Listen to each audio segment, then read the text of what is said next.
Have you ever found yourself in a situation where the more you defend yourself, the more people twist your words?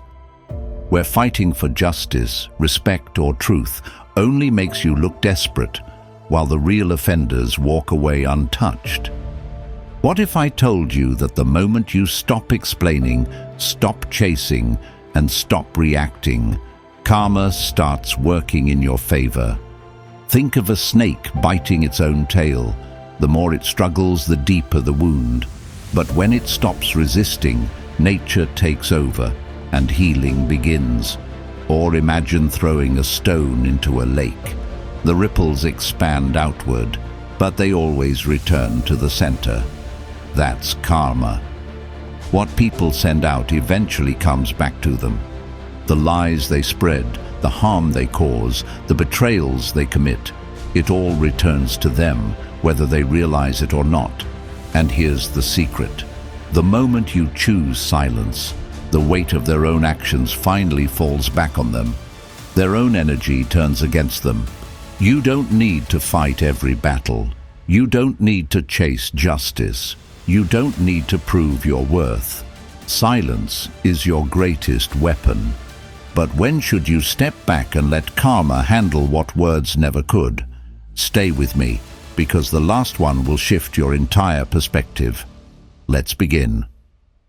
Explaining karma through the Stoic lens. Karma is often misunderstood. Many people see it as some mystical force that punishes wrongdoing and rewards virtue. They think of it as an invisible judge, silently taking notes, ready to strike when the time is right. But this is not karma. Karma is not magic. It is not divine justice. It is not fate waiting to correct the world. It is, at its core, a principle of cause and effect. What you do, how you think, and how you treat others. These things create ripples, and those ripples return, whether in a month, a year, or a decade. From a Stoic perspective, karma is nothing more than the natural consequence of actions. A person who deceives will eventually be caught in their own web of lies. Someone who manipulates others will find themselves surrounded by distrust and isolation. The one who spreads hatred will be consumed by it. This is not superstition, it is psychology, it is logic, it is life unfolding as it always has. And yet, most people waste their time chasing justice, demanding fairness, trying to force the universe to act on their timeline. But that is a battle they will never win. Stoicism teaches that the only thing we can control is ourselves, our actions, our choices, our responses. Marcus Aurelius once wrote, "The best revenge is not to be like your enemy." That single sentence holds more power than 1,000 acts of retaliation. The Stoics understood that external events are beyond our command, but our inner world is ours to govern. When someone lies about you, insults you, or betrays you, the natural instinct is to fight back, to clear your name, to prove them wrong. But that response only fuels the fire. It gives them power. It keeps you chained to the drama they created. The truth does not need defending. It stands on its own. Seneca warned, "Waste no more time arguing what a good man should be. Be one." This is the foundation of Stoic wisdom. Let go of what you cannot control. Do not argue with fools. Do not engage with those who seek to provoke you. Do not waste your breath explaining yourself to people committed to misunderstanding you. Your silence does not mean surrender. It is a statement of supreme confidence, a declaration that you do not need to lower yourself to their level. When you remain still in the face of chaos, something incredible happens. The weight of their actions falls back on them. Without your resistance, without your participation, they are left to deal with the consequences of their own behavior. You are not fighting them. You are allowing them to fight themselves. And in time, as their lies unravel, as their own energy turns against them. As they find themselves trapped by the very traps they set for others, you will see the truth of karma in action. Not as a punishment from the universe, but as a reality they created for themselves. Now that we understand how karma works, let's look at the 9 situations where silence is your greatest weapon. 1. When someone deliberately provokes you. There is a kind of battle that requires no fists, no weapons, and yet it is one of the hardest to walk away from, the battle of provocation. It starts with a few well-placed words, a mocking tone, a smirk that dares you to react. It is not an outright attack, but a trap, carefully set by someone who thrives on watching you lose control. And the moment you respond, the moment you raise your voice or fire back with an insult of your own, they have already won. The truth is, provocation is not about who is right or wrong, it is about control. The person trying to get under your skin is not looking for an argument, nor are they interested in truth or fairness. They want to dictate the rules of engagement, pull you into their game, and make you dance to their tune. They feed off your emotions, using your frustration as fuel, and the more you fight back, the more power you give them. A famous story in the world of martial arts illustrates this perfectly. Before a major championship match, a fighter was repeatedly insulted by his opponent. The insults were designed to provoke him, to make him angry, to force him into an emotional fight rather than a strategic one. But the fighter remained silent. No reaction, no visible anger. He simply stepped into the ring and with absolute focus let his actions do the talking. When the match began, his opponent, still blinded by his own need to provoke, made reckless moves and lost control. And in the end, the fighter who had remained calm won, not just the match, but the psychological battle as well. This is what Epictetus meant when he said, "If someone succeeds in provoking you, realize that your mind is complicit in the provocation."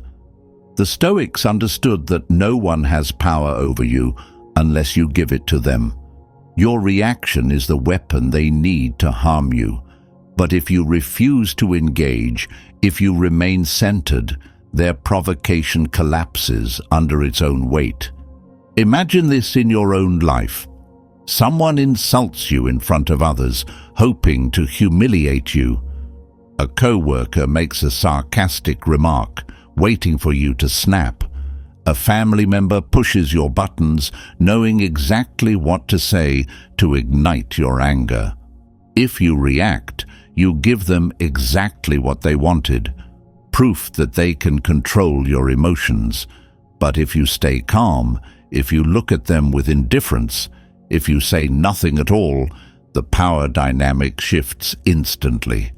Without a reaction to feed on, they are left standing alone in the silence they created, looking foolish instead of victorious. So how do you train yourself to master this kind of control?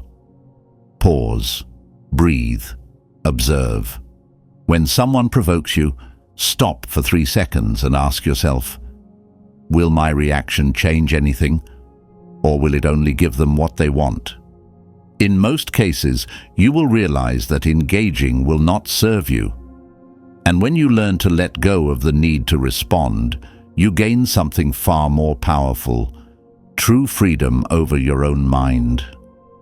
At the end of the day, the strongest person in the room is not the one who speaks the loudest, but the one who refuses to be manipulated by someone else's need for conflict. Because silence is not weakness. It is the ultimate proof that you control yourself, and no one else does. 2. When others misunderstand you. There is something deeply frustrating about being misunderstood. You want to set the record straight, to make people see the truth, to explain yourself so they finally understand. But the harder you try, the worse it gets. The more you explain, the more people question. The more you defend, the guiltier you appear. It is one of life's cruel paradoxes. The effort to prove your innocence often makes you look even more guilty. The Stoics knew this well. Marcus Aurelius once wrote, "If someone is able to show me that what I think or do is not right, I will happily change, for I seek the truth." But what if the people around you don't seek the truth? What if they prefer their version of events, their assumptions, their judgments? In such cases, explaining yourself is a waste of time. People who are committed to misunderstanding you will twist your words, ignore the facts, and hold on to their own narratives, because for them, belief is more comfortable than truth. A famous entrepreneur once found himself at the center of a scandal. False accusations flooded the media, painting him as corrupt, unethical, and ruthless. The pressure was immense. His advisors urged him to hold press conferences, to issue statements, to fight back against the lies. But he did something unexpected. He said nothing. He did not argue. He did not justify. He did not engage in the storm of accusations. Instead, he focused on his work, knowing that time and truth would do what words never could. And he was right. Months later, the truth emerged. The allegations were baseless, the rumors collapsed under their own weight, and those who had rushed to condemn him were forced to admit their mistake. But because he had stayed silent, he had not wasted his energy battling shadows. He had not given his accusers the satisfaction of seeing him flustered. He had remained untouchable, letting karma, not explanations, deliver justice. This is why Stoics teach us to prioritize inner peace over external validation. The need to be understood is a weakness, a vulnerability that others can exploit. But when you accept that not everyone will see the truth immediately, you free yourself from the exhausting cycle of defending, proving, and justifying. You become immune to the opinions of those who never mattered in the first place. So how do you apply this in your own life? Practice the art of letting go. The next time someone misunderstands you, instead of jumping to explain yourself, stop and ask, "Will this change anything?" If the answer is no, walk away. Let people think what they want. Let them assume. Let time reveal the truth. Because those who truly know you don't need explanations, and those who don't truly know you won't accept them anyway. At the end of the day, silence is not just a response. It is a statement. It is a declaration that you do not need permission to be who you are, that your truth is not up for debate, that you trust in time, in karma, and in the power of letting go. 3.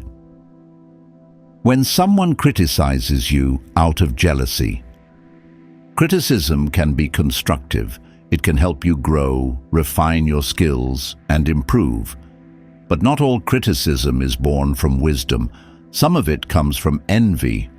There will always be people who cannot stand to see you succeed, who resent your achievements, who feel smaller in your presence. And instead of working on themselves, they choose to tear you down, not because they see a flaw in you, but because they see a reflection of their own inadequacies. The mistake most people make?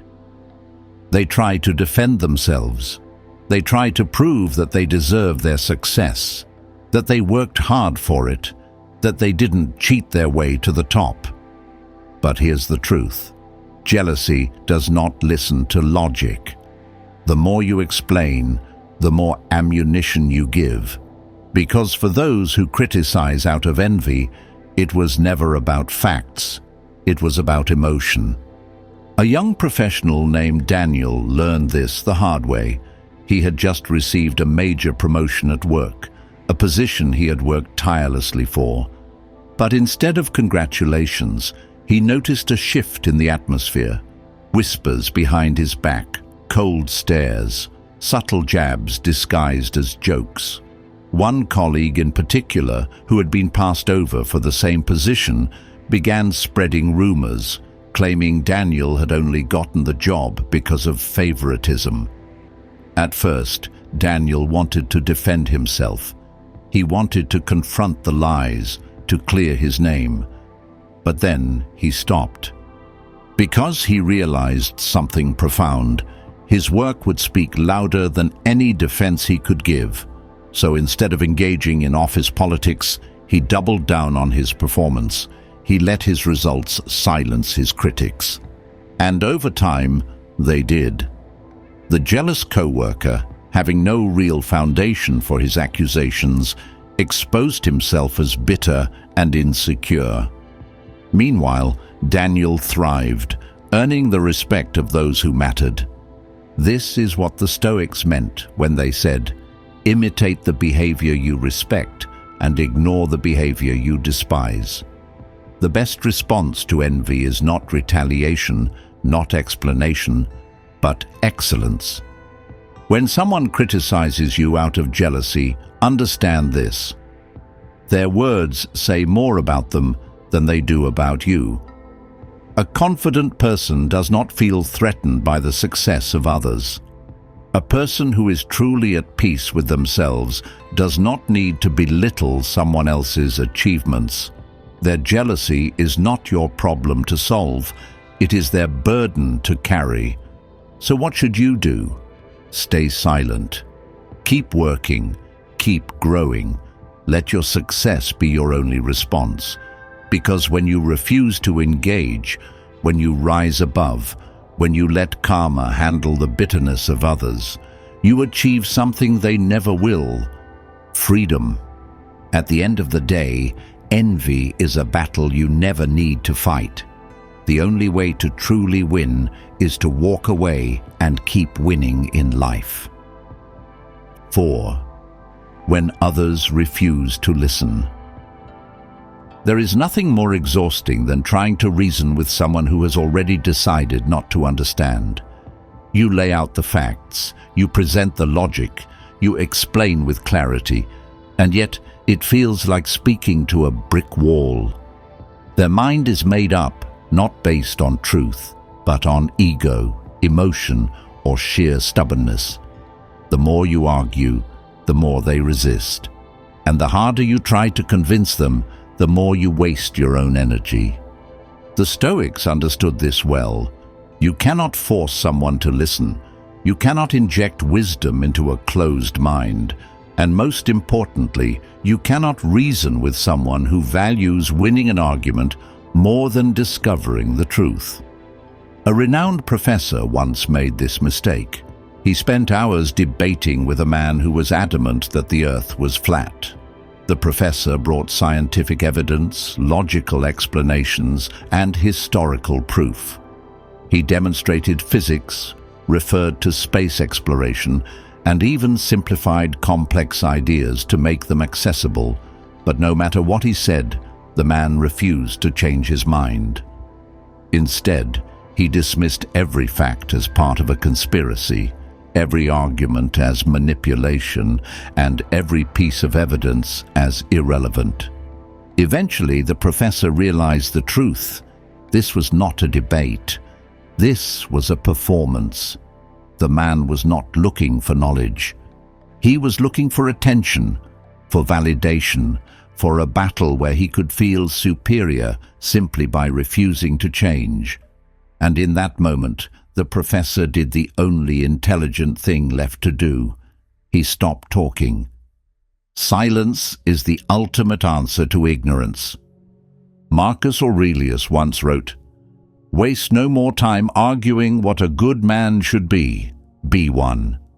If someone refuses to listen, let them stay in their ignorance.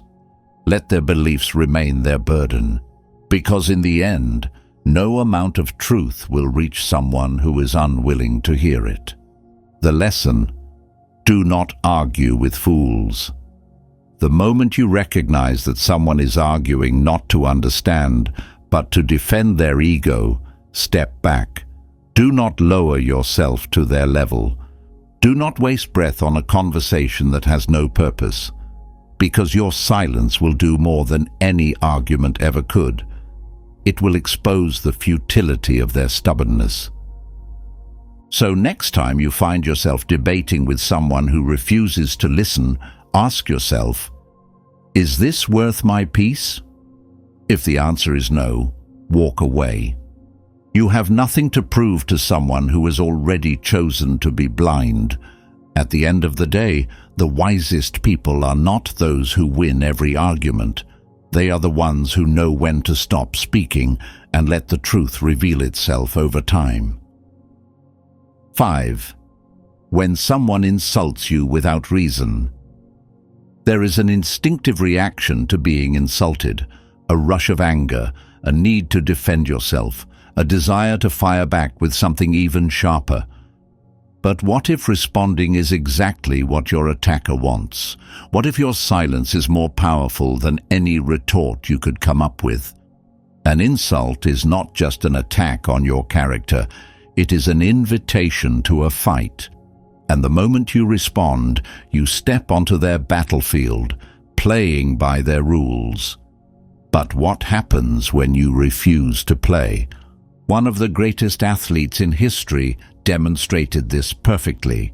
A legendary boxer at the peak of his career was mocked publicly by a rival. The rival insulted his skills, questioned his abilities, and tried to provoke him into a reaction. The media ate it up, waiting for his response, but he gave them nothing. No angry interviews, no defensive statements, no engagement. He simply kept training, kept focusing, and when the day of the fight arrived, he let his fists do the talking. He won, decisively. And in the end, the rival's words were reduced to meaningless noise, overshadowed by the brutal reality of his own defeat.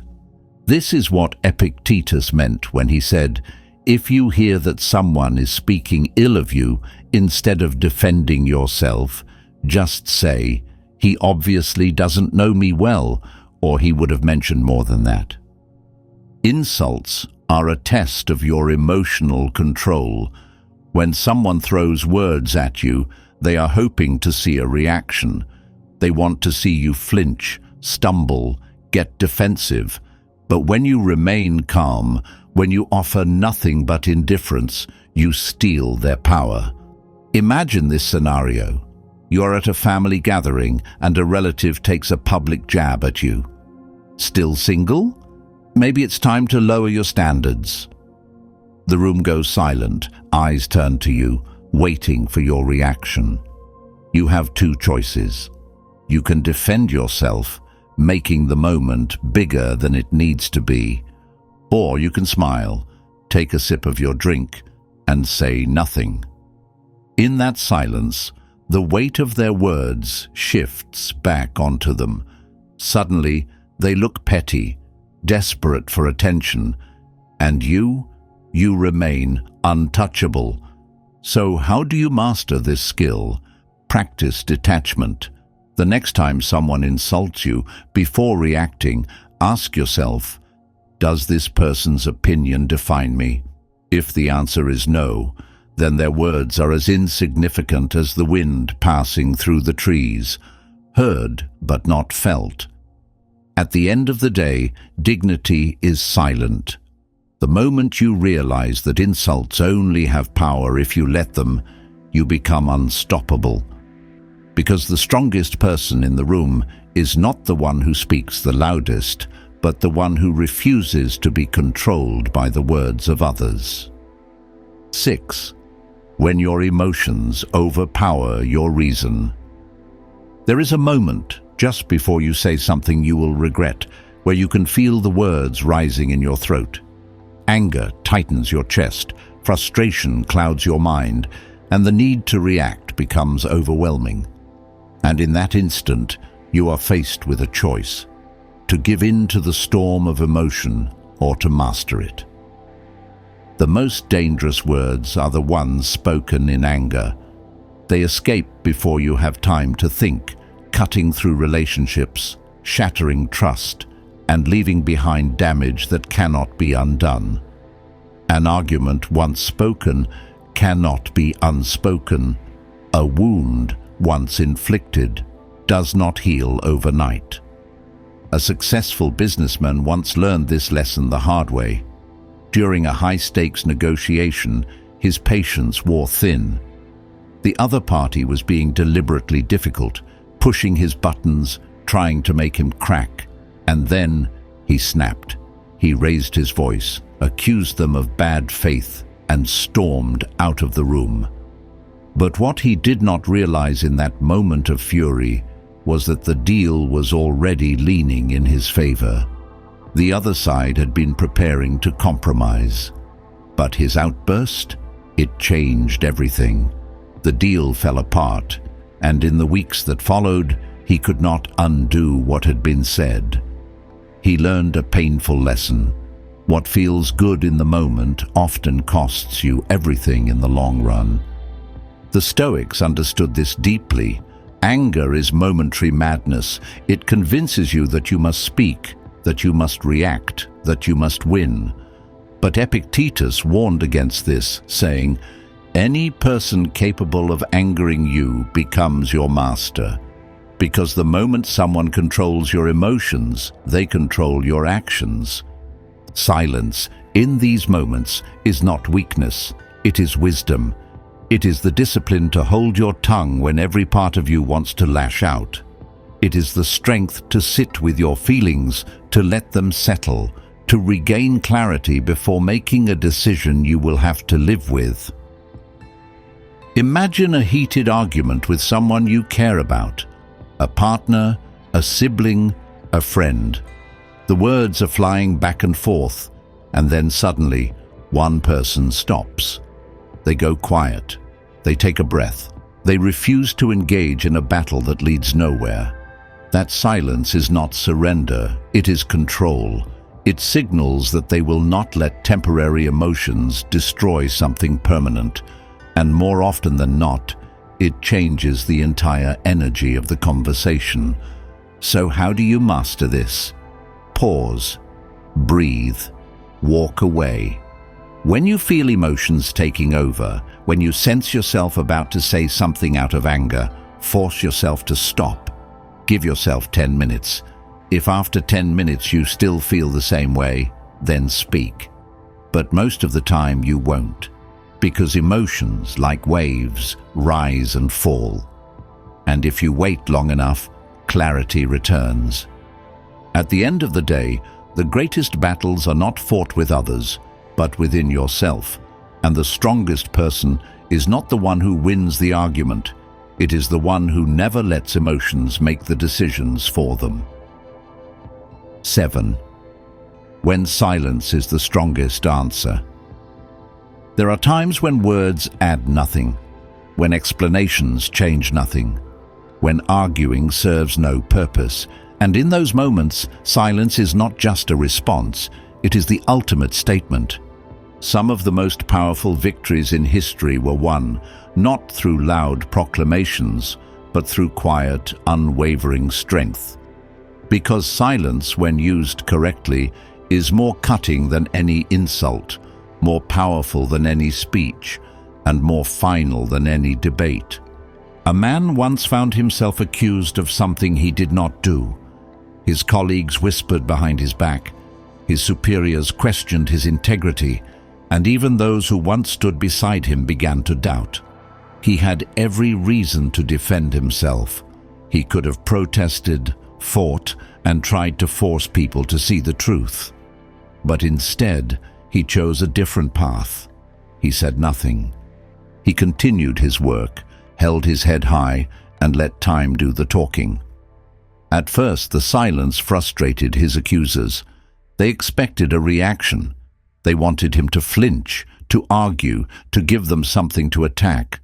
But he refused, and slowly their accusations lost momentum. Without his energy feeding the rumors, the lies began to unravel, and when the truth finally came to light, it was not because he had fought for it. It was because the truth, left alone, will always reveal itself. Marcus Aurelius once wrote, "The best revenge is to be unlike your enemy, to not engage in their pettiness, to not lower yourself to their level, to not become what you despise." And there is no greater example of this than the power of silence. When you refuse to engage in meaningless battles, you force the other person to wrestle with their own words. A person arguing alone looks like a fool, and that is what silence does. It turns their own energy against them. Think about the last time someone tried to bait you into a pointless fight. Maybe a coworker sent a passive-aggressive email. Maybe a family member tried to provoke you at a gathering. Maybe a friend twisted your words to make you look bad. Your first instinct was probably to respond, to defend yourself, to prove them wrong. But imagine if you hadn't. Imagine if you had simply nodded, smiled, and walked away. How much more powerful would that have been? So the next time you find yourself in a situation where words will change nothing, choose silence. Walk away from unnecessary drama. Withdraw from people who feed off conflict. Do not give energy to things that do not deserve your attention, because your silence will echo louder than any words ever could. At the end of the day, those who shout the loudest are often the weakest, and the strongest people are the ones who know that sometimes saying nothing is the most powerful thing you can do. 8. When someone takes advantage of your kindness. Kindness is often mistaken for weakness. The more you give, the more some people take, and before you know it, your generosity becomes an expectation, your patience becomes a license for others to overstep, and your good heart becomes an open door for those who never intended to give anything in return. At first, you tell yourself it's just who you are. You want to help, to support, to be there for others. But then, something shifts. You start noticing the pattern. The same people who always need you, always call on you, always ask for more. Where are they when you need something? Where are they when you're struggling? And that's when you realize they weren't appreciating your kindness. They were using it. A woman named Emily went through this exact experience. She was the one who always showed up. If a friend needed help moving, she was there. If a coworker needed to offload extra work, she would take it on. If a family member needed a favor, she never said no. She thought she was building strong relationships, but what she was actually building was a cycle of one-sided expectations. One day, she decided to test something. She stopped reaching out first. She stopped offering before being asked. She waited to see who would check in on her. Days turned into weeks, and the silence was deafening.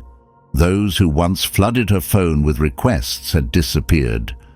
It wasn't that they were busy, it was that without her constant effort, there was nothing left to take. Seneca once said, "Time discovers truth," and nothing reveals the truth about people faster than the absence of what they once took for granted. When someone takes advantage of your kindness, the answer is not to explain. It is not to argue. It is not to beg them to see your worth. It is silence. It is absence. It is removing yourself and watching who notices, who steps up, and who simply moves on to their next source of convenience. If you find yourself in Emily's position, try this. Stop overextending yourself for those who never do the same for you. Stop checking in first. Stop being the one who always says yes. Watch what happens. Because the people who truly value you will remain. the ones who only valued what you gave them? They will fade away, and that is your answer. At the end of the day, kindness is not weakness, but it must have boundaries, and the strongest thing you can do for yourself is to understand that silence is sometimes the only way to teach others how to treat you. 9. When someone uses emotional manipulation against you. There is no weapon more subtle, more insidious, and more dangerous than emotional manipulation. Unlike direct insults or physical confrontations, manipulation works in the shadows. It disguises control as concern, guilt as love, and obligation as loyalty. And the worst part? You often don't realize it's happening until you're already trapped. Manipulators are not looking for truth. They are not interested in fairness. They don't want resolution. They want power. They twist your words, make you question your own reality, and push you into a corner where the only way out is to do exactly what they want. And the moment you start defending yourself, explaining yourself, trying to prove your good intentions, you've already lost. A woman named Rachel learned this lesson the hard way. She was in a relationship where every time she voiced a concern, it was turned against her. If she said she felt ignored, she was told she was too needy. If she asked for more effort, she was made to feel ungrateful. If she ever expressed frustration, she was accused of overreacting. And when she finally tried to leave, her partner cried, pleaded, promised to change, just enough to keep her in place. At first, Rachel thought that if she just explained better, if she made him understand how much she cared, the manipulation would stop. But it never did. The more she explained, the more he twisted. The more she argued, the more she fell into his web. And then, one day, she stopped. No more defending, no more explaining, no more trying to get him to see her side, just silence. And in that silence, everything changed. Silence is the ultimate counterattack against manipulation. Epictetus once said, "If someone succeeds in provoking you, realize that your mind is complicit in the provocation." This is the brutal truth. A manipulator only succeeds if you give them something to work with, if you engage, if you react. If you try to explain yourself to someone who has no interest in understanding you, but when you stay silent, when you refuse to play their game, their power over you crumbles. Imagine this in your own life. Someone tries to make you feel guilty for setting boundaries. A friend or partner uses the silent treatment to punish you. A co-worker plays the victim to manipulate you into taking on their workload. The more you try to explain yourself, the deeper you sink. But what happens when you stop? What happens when you simply refuse to engage? The manipulator, starved of your reaction, loses control. Their words, once so powerful, now fall into empty space. Their guilt trips, once so effective, now have nowhere to land. And for the first time, you see the truth. They never wanted to understand. They only wanted to control. So the next time someone tries to manipulate you, do not argue. Do not defend. Do not explain yourself to someone who is committed to misunderstanding you. Instead, step back. Observe. Let them wrestle with the weight of their own tactics, because in the end, a manipulator without control is nothing, and when you refuse to engage, you reclaim something they never wanted you to have, your power. In life, not every battle is worth fighting, and not every word deserves a response. These 9 situations remind us that silence is not surrender, it is strategy. When faced with provocation, misunderstanding, jealousy, stubbornness, insults, emotional outbursts, and manipulation, Responding often fuels the very fire we wish to extinguish. By choosing silence, we take away their power, preserve our peace, and let karma unfold naturally. The strongest people are not those who argue the loudest, but those who understand when words are useless, when action speaks louder, and when time will reveal the truth better than any explanation ever could. And in the end, silence is not just a reaction, it is a statement of self-mastery, proving that true power comes from the ability to remain unshaken, regardless of the storm. Silence is not weakness. It is control, it is restraint, it is power. In these 9 situations, choosing not to speak is not about fear. It is about wisdom. It is about recognizing that words do not always serve us, that battles are not always worth fighting, and that karma does not need our help to do its job. The Stoics knew that true strength lies in mastering yourself, not others. When you refuse to engage in pointless arguments, when you do not react to provocation, when you let time expose the truth, instead of wasting your energy defending it, you win in a way that no one can take from you. Because in the end, it is not about proving yourself to the world. It is about knowing, deep in your soul, that you do not need to. Now, I turn this over to you. Which of these situations have you faced in your life? And which one will you apply first? Tell me in the comments below. Have you ever stayed silent and watched karma do its job? Your stories, your insights, and your experiences could inspire someone else to choose silence over chaos. If this video gave you a new perspective, hit the like button to support the channel. And if you want more wisdom rooted in Stoicism, personal growth, and mastering the art of self-control, subscribe and turn on notifications so you never miss a new video. I'll leave you with this thought from Marcus Aurelius. You have power over your mind, not outside events. Realize this, and you will find strength. Let karma work, stay in control, and remember, sometimes the most powerful statement you can make is saying nothing at all. See you in the next video.